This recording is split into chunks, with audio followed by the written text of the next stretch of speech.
సాయిరామ్.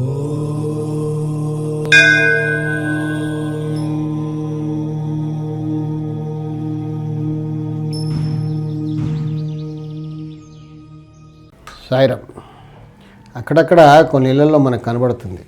అంటే ఉత్తరం ఫేసింగ్ కానీ తూర్పు ఫేసింగ్ హౌసెస్ కానీ ఉన్న ఖాళీ స్థలంలో నుంచి కొంచెం లోపల రాగానే కార్ పార్క్ చేసుకోవడానికి చిన్న ఖాళీ స్థలం అంటూ అక్కడ వదిలిపెట్టుకుంటారు గేట్కి ఎదురుగా. రోజంతా కూడా కార్లు బయట తిరుగుతూ ఉంటాం. సిటీలో పార్కింగ్ దొరకడమే మహా కష్టం. ఎక్కడ పార్కింగ్ ఉంటే చెత్తకుండి దగ్గర పార్కింగ్ దొరికినా అక్కడ పెట్టి వెళ్ళిపోతాం. కానీ ఇంటికి రాగానే నా కార్ చక్కగా ఒక షెడ్ కింద ఉండాలి. బయట రోడ్డు మీద దినమంతా ఎండలో ఉంటుంది, వర్షంలో తడుస్తుంది. పార్కింగ్ దొరకకపోతే ఇక్కడ చెత్తకుండి దొరికినా పెట్టేసి వెళ్ళిపోతాం. ఇంటికి రాగానే మాత్రం చక్కగా షెడ్లో ఉండాలి కార్. ఎండ తగలకూడదు, వర్షం పడకూడదు. దాంతో ఉత్తర ఈశాన్యాన్ని అంటే ఈశాన్య భాగాన్ని కప్పేస్తుంటారు కొందరు. ఈశాన్యంలో ఆ పైన షెడ్ వేస్తారు కార్కి గేట్కి ఎదురు గేట్కి రాగానే.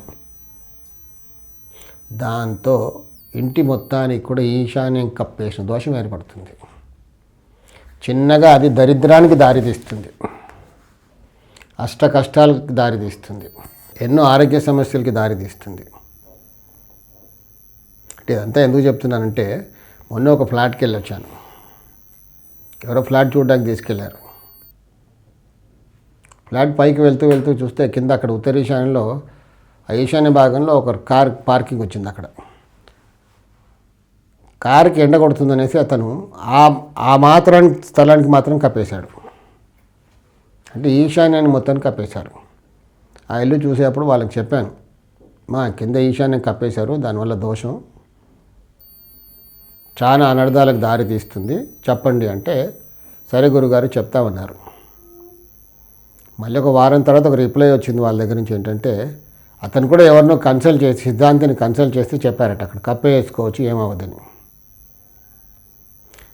సో అతను మొండిగా మాట్లాడుతున్నాడు. మేము కూడా సిద్ధాంతిని అడిగాం, సిద్ధాంతి చెప్తేనే వేసాం, ఇదేం దోషం కాదని చెప్పారని. అంటే ఎందుకు ఇలా చెప్తున్నారో నాకు అంతుపట్టలేదు. ఈశాన్యం మొత్తం ఆ ఫ్లాట్ మొత్తం ఈశాన్యం కప్పేయబడింది. ఆ ఫ్లాట్లో ఉన్న వాళ్ళందరికీ కూడా కష్టాలు తప్పవు. అతను ఒక్కడి కారు ఎండగొడుతుందని కప్పుకున్నాడు, కానీ మొత్తం ఈ స్థలం ఈశాన్యానికి దోషపూరితం అయిపోయింది. అక్కడ అందరూ బాధపడవలసిందే. మరి కొందరు సిద్ధాంతులు అలా చెప్పారా లేదా ఇతనే సిద్ధాంతం చెప్పారని అబద్ధం ఆడని మనకు తెలియదు. కానీ అది దోషం, అలా పనులు చేయకూడదు. సాయి రక్ష.